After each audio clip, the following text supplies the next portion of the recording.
ఆయన కోరుకున్నట్టే నీవు కూడా ఆయనను కోరుకుని ఆయనకు సమీపం కావాలి. నేను బైబిల్ మొత్తంలో చాలామంది భక్తుల జీవితాల్లో స్పష్టంగా గ్రహించింది అది. ఇప్పటికీ కూడా భూమి మీద ఉన్న భక్తులు, ఇప్పటికీ ఉన్న భక్తులు కావచ్చు, మనము ఆయనతో స్నేహము చేయనిష్టపడి మనం ఆయననే ప్రేమించి ఆయన పొందు నిరంతరం మనం పొందగోరినట్లయితే మనం ఎంత ప్రేమించి సమీపం అవుతామో అంతగా ఆయన కూడా మనకు దగ్గర అవుతాడు. ఇప్పటికీ వాళ్ళందరి జీవితాలు చదువుతున్నప్పుడు చాలా ఆశ్చర్య విస్మయం కలిగిద్ది నాకు.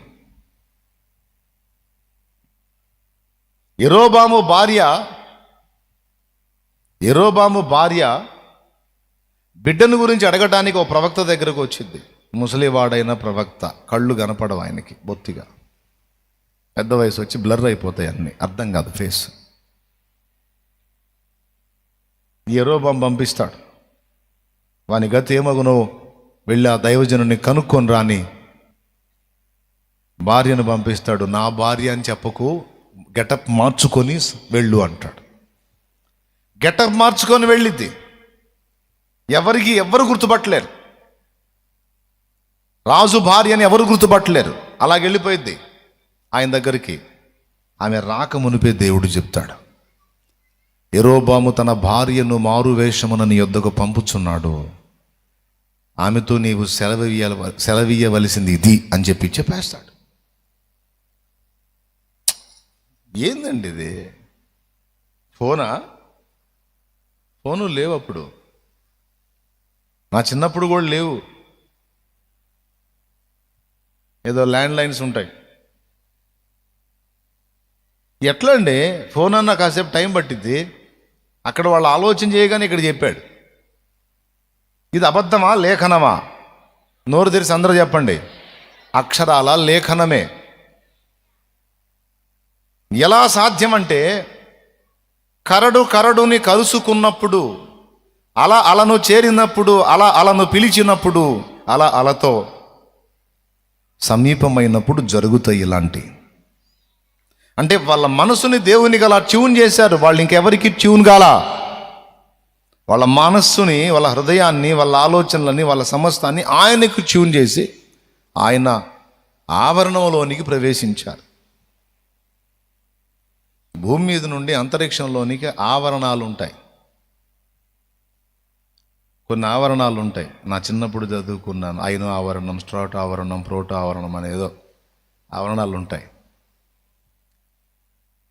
నేను చెప్తున్నాను, ఈ మనుష్యావరణంలో నుంచి మనం ఆయన ఆవరణంలోనికి ప్రవేశించాలి. అలా భక్తులు ప్రవేశించి ధన్యచరితులయ్యారు. మీలో అందరూ ఆ మెట్టుకు రావాలనేది నా ఆశ. మీరు అల్పులుగా, ఏదో గుంపు సంబంధులుగా, నామకార్థులుగా, ఆ కాసేపటికి భక్తులుగా ఉండటం కాదు. నేను ఆశించింది ఏంటంటే, నేను ఆ ఆవరణలోకి వెళ్ళాలి. నన్ను వెంబడించడానికి దేవుడు నాకు అప్పగించిన వ్యక్తులను సైతం ఆ ఆవరణలోనికి తీసుకెళ్ళాలి. నా కోరిక, నా పరిచర్య, నా ప్రయాస, నా తపన అది. ఆమె వస్తుంది, అలా ఎంటర్ అయింది. గుడ్డోళ్ళే, కళ్ళు కనపడవులే, బొత్తిగా పోయినలే, నన్నేం గుర్తిస్తాడు? ఇంతమంది జనం గుర్తించలేదు, నన్ను నేను గుర్తిస్తాడు ఎందుకు కళ్ళు లేనోడు అని వస్తే, యెరోబాము భార్య రా అన్నాడు. ఆ ద్వారం దగ్గరే పిలిచాడు. ఈయన కళ్ళు లేవు, పైనోడికి లేవా?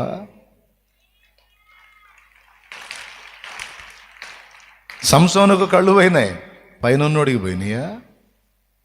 మరి ఆ సన్నివేశం తీచాడో లేదో సమయాలు మరి ఏడుందో ఎవరికి తెలుసు. 2 రాజుల గ్రంథం 1వ అధ్యాయం.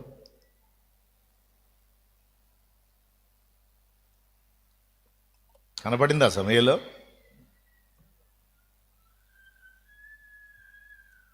యెరోబాము భార్య రా, నీ భర్త చేసిన పనులు, నువ్వు మాయవేషం వేసుకొని వచ్చిన వ్యవహారం, అక్కడ నీ బిడ్డ తీరు అన్నీ యెహోవా చెప్పాడు దా అమ్మ అంటే కంగుతుంది. ఎట్లా ఇది? సరే ఆ ఒక్కడే అనుకుందామా. నయమాన్ వచ్చాడు, కుష్ఠరోగాన్ని వదిలించుకున్నాడు, స్వస్థత పొందాడు. కృతజ్ఞతగా స్వస్థత పొందిన ఆ అన్యుడు మర్యాద కొద్దీ కానుక తెచ్చాడు. అర్థమైందా? దేవుడు చేసిన కార్యాన్ని బట్టి మర్యాద కొద్దీ కానుక తెచ్చాడు. ఎలీషాకి ఇవ్వటానికి, దైవజనుడికి ఇవ్వటానికి. ఆయన అన్నాడు, వద్దులేపో, బీదలకి ఇచ్చుకోపో, అవసరం లేదు లేపో అన్నాడు. సరేనయ్యా, నిజంగా ధన్యుడిని ఏదో 2 మాటలు మాట్లాడి వెనక్కి తిప్పాడు రథాన్ని. ఎలీషా శిష్యుడు గెహజీకి నోరు ఊరింది. ఆ బంగారం, ఆ దుస్తుల బట్టలు అవన్నీ చూసేసరికి నోరు ఊరింది. ఈయనహోడో గడ్డివాం మీద కుక్కలాగా, గడ్డివాం మీద కుక్క ఎక్కిందనుకో, అది తినదు. గడ్డి తింటదా కుక్క? గేదెల్ని కూడా తినేది, గోలగోలు చేస్తుంటుంది. దేవునికి స్తోత్రం అని అనుకున్నాడో ఏమో మనసులో. ఆయన తినడో, నా బోటుడు ఉన్నాడుగా పక్కన, అది సరే నాకు వదిలే కానీ వాడికి అనొచ్చుగా, ఆయన్నే నమ్ముకొని కాసుకున్నాగా, చేయాల్సినది ఊడిగాలు చేస్తున్నాగా, కనీసం మంచి చెడ్డ చూడాలిగా, వాడు తింటున్నాడా లేదా, బతుకున్నాడా చస్తాడని పట్టించుకోవాలిగా.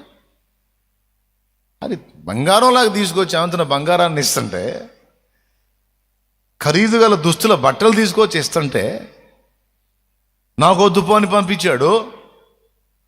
కనీసం జత బట్టలన్నా తీసుకొని ఇలా నాకన్నా ఇవ్వమని చెప్పలా. ఏం భక్తుడో ఏమో, బాధ్యత లేని భక్తుడు, బరువు ఎరగని భక్తుడు, శిష్యుల్ని పట్టించుకొని భక్తుడు అనుకొని లోపల సనుక్కుంటా. ఎలీషా చూస్తే వెళ్తున్నాడులేండి మీరు పోండి లోపల పోండి. నయమాన్ వెళ్తున్నాడులేండి మీరు లోపలికి చెప్పుకోండి. సరే గెహజీ వెళ్తున్నాను. లోపలికి వెళ్ళాడు, తలుపేసుకున్నాడు. అమ్మయ్యా, ఇప్పుడు ఏం చేయాలి?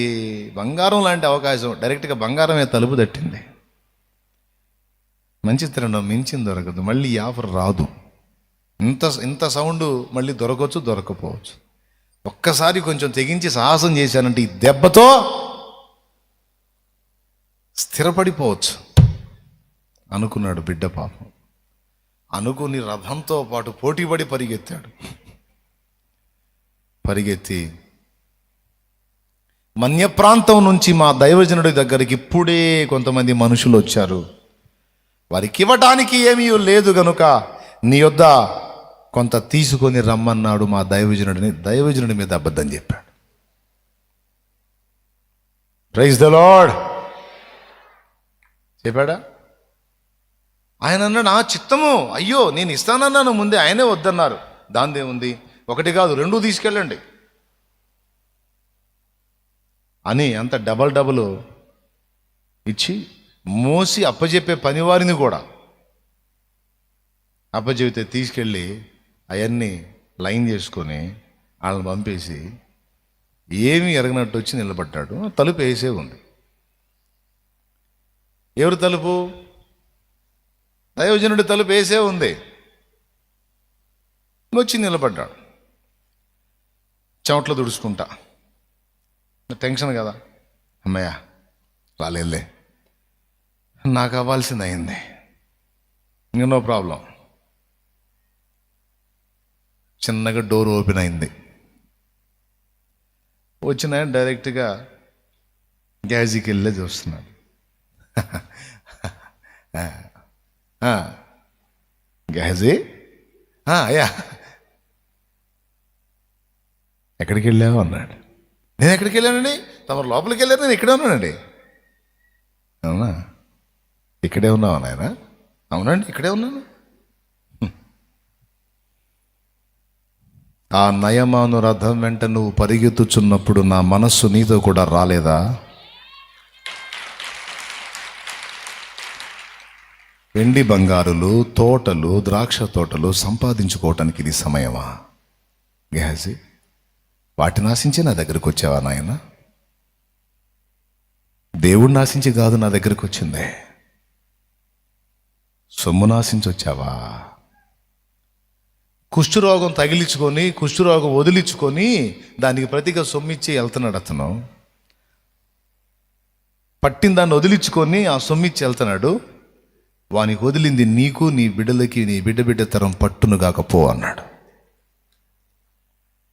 చెప్పాలిగా, కకుర్తి పడ్డానండి, తేడా పడ్డాను, బలహీన పడ్డాను, దైవజనుడా నిన్ను మోసగించాను, నన్ను క్షమించు, నేను దిద్దుకుంటాను అని చెప్పి సరి చేసుకుంటే బాగుండు.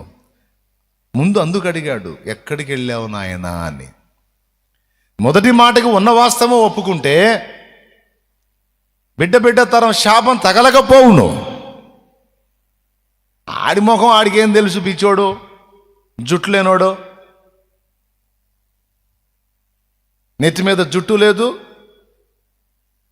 ఆ నెత్తిలో బ్రెయిన్ లేదు అనుకుంటే ఎట్లండి? ఫస్ట్ ప్రశ్నలో ఒప్పుకున్నట్టు. ఎందుకంటే పని కట్టుకొని ఎక్కడికి వెళ్ళావని అడిగాడంటే బలిపి వెళ్ళగల కదా. పట్టుకున్నాడని దాచిపెట్టి కవర్ చేసి నేను ఎక్కడికి వెళ్ళిన ఎక్కడే ఉన్నాను. దైవజనుడి దగ్గరకు వచ్చి ధైర్యంగా అబద్ధం ఆడాడు. ఒకటి, దైవజనుడి సమక్షంలోనే ఉండి వెళ్ళి దైవజనుడి మీద చెప్పి దైవజనుడికి సిగ్గు కలిగించి. ఎందుకంటే నయమానేమనుకుంటాడు తెలుసా? పై మాటలకి వద్దంటారు, సైలెంట్గా చేయి జాపుతారు అనుకుంటాడా? అనుకోడా? దైవజనుడిని నిజంగానే ఎలీషా వెండి బంగారాలు ఆశించి వచ్చాడా? 12 అరకల దుక్కి దున్నే పొలం కలిగి ఉన్నవాడు ఆయన, ఆస్తిపరుడు. కానీ దేవుడు పిలిస్తే ఆ పిలుపుని అందుకొని మొత్తాన్ని ఇసిరి అవతల పడేసి దున్నే ఆ నాగలిని కూడా నరికి దున్నే ఎడ్లని వధించి వాళ్ళకి ఫుడ్ పెట్టేసి సేవకు వచ్చిన దైవజనుడు ఎలీషా. అన్యుడి ఎదుట దైవజనుడి పరువు తీశాడు. ఎంత అవమానం! ఈ సన్నివేశం అంతా దేవుడు చూపిస్తున్నాడు, సినిమా చూపిస్తున్నాడు దైవజనుడికి గదిలో. ఈ తిక్కలోడికేం గదిలో ఆయన దేవుడు కలుసుకుంటారని, దేవుడికి మరుగై ఉండదని, ఎలీషాకి కళ్ళు కప్పినా దేవుని కన్ను కప్పలేనన్న సంగతి గదిలో జరిగే విషయము గది వెలుపటున్న గెహజీకి ఏం తెలుసండి? ఏలియా దేవునితో కనెక్ట్ అయినట్టు ఏలియా శిష్యుడైన ఎలీషా దేవునితో కనెక్ట్ అయ్యాడు. కానీ ఎలీషా శిష్యుడైన గెహజీ లోక సంబంధమైన దరిద్రాలకు కనెక్ట్ అయ్యాడు, కానీ దేవునికి కనెక్ట్ అవ్వలా. మోషే దేవునికి కనెక్ట్ అయ్యాడు. మోషే శిష్యుడైన యెహోషువ దేవునికి కనెక్ట్ అయ్యాడు. కానీ మోషే కడుపున పుట్టిన పిల్లలు దేవునికి కనెక్ట్ అవ్వలా.